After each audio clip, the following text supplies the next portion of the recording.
Baik, selamat datang. Pada video kali ini, saya Derly Dilasari Anin, mahasiswa dari Universitas Nusa Cendana Kupang, jurusan Ilmu Administrasi Negara, akan membahas tentang birokrasi pada zaman klasik dan juga pada zaman modern. Tujuannya adalah untuk memenuhi tugas akhir kami sebagai nilai ujian. Oleh sebab itu, jangan lupa like dan subscribe. Baik, langsung saja kita membahas tentang birokrasi pada zaman klasik dan juga pada zaman modern. Teman-teman, masih banyak orang yang mengkaitkan antara birokrasi dan juga demokrasi dan beranggapan bahwa keduanya adalah sama. Padahal teman-teman, itu semua adalah salah. Dari kedua birokrasi dan juga demokrasi ini memiliki hal yang berbeda. Yang pertama, birokrasi itu sebagai sebuah organisasi yang di dalamnya dijalankan si demokrasi ini. Nah, berbicara tentang birokrasi ini sudah hadir sejak tahun 1700. Menurut Ebro, birokrasi itu adalah sebuah organisasi yang efisien dan juga rasional. Nah, menurut Ebro juga, birokrasi ini memiliki 3 dominasi. Yang pertama itu tradisional, yang kedua karismatik, dan juga yang ketiga adalah lega rasional. Maksud dari 3 dominasi yang dikemukakan oleh Obro yang pertama tradisional ini berarti turun-temurun atau kekuasaan yang didapatkan oleh seseorang pada saat ini biasanya diturunkan oleh orang yang menjabat sebelumnya. Sistem seperti ini bisa kita lihat pada sistem kerajaan. Yang berikut adalah dominasi karismatik. Maksudnya adalah seseorang mempunyai kuasa hanya karena memiliki karisma. Dia dapat menarik orang lain untuk mengikutinya berdasarkan karisma atau karakter yang ia miliki. Dan yang terakhir adalah dominasi lega rasional, sebuah organisasi rasional yang akan menghasilkan efisiensi yang berdasar hukum dan menjadi acuan bagi kehidupan birokrasi di zaman modern. Pendapat para ahli yang mengemukakan teorinya pada zaman birokrasi klasik.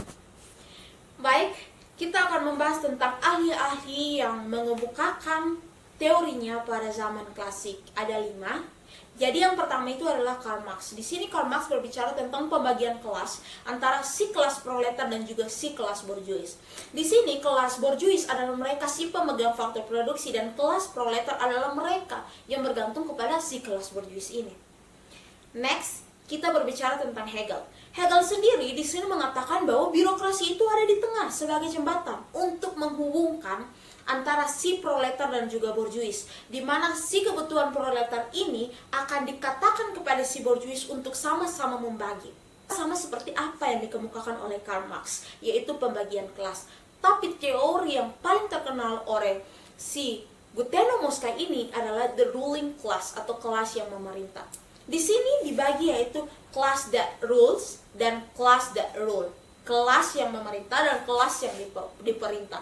Pada umumnya pemahaman Mosca dan juga pemahaman Marx adalah sama, bahwa birokrasi ada pada si tingkat borjuis ini atau pada mereka yang memerintah. Next, berbicara tentang Michels. Michels di sini dia berbicara tentang hukum besi oligarki birokrasi. Why? Di sini dia menekankan bahwa pada zaman modern nanti kita akan sangat bergantung kepada mereka yang profesional pada bidangnya dan dominan pada dominasinya. Itu menurut Michels. Dan yang terakhir menurut Weber. Teori Weber sangat terkenal yaitu teori organisasi. Ia mengatakan birokrasi sebagai sebuah organisasi yang fokus kepada manajemen dan juga strukturnya. Jadi pada intinya bahwa Weber di sini mengatakan tentang birokrasi adalah ia organisasi dan juga manajemen dan juga struktur organisasinya. Selanjutnya kita akan membahas teori birokrasi pada zaman modern. Kita akan berbicara tentang birokrasi pada zaman modern. Teman-teman, pada birokrasi zaman modern ini terdapat 4. Yang pertama itu pluralisme and government overload.